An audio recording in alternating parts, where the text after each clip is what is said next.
Oke.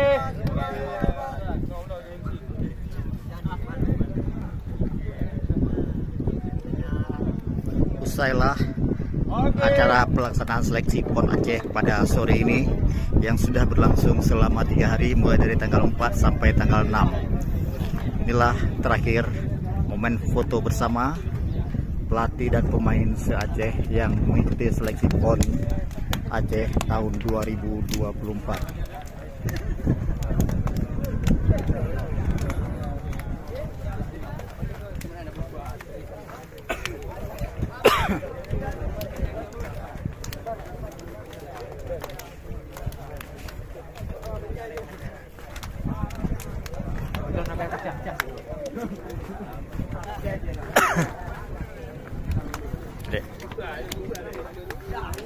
Lihat kamera kemari ya.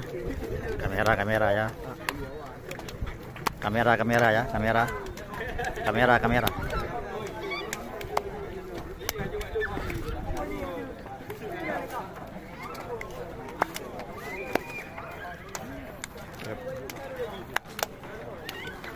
Selamat sampai tujuan semua ya.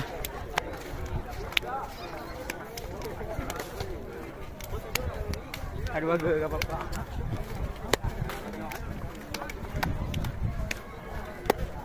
Lihat TikTok nanti ya.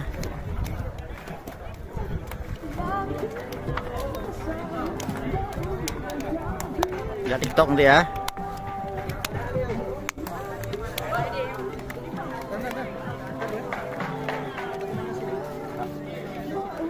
Lihat deh.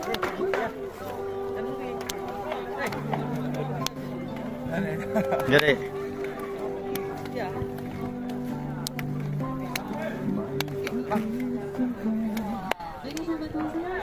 Ya. Jadi apa?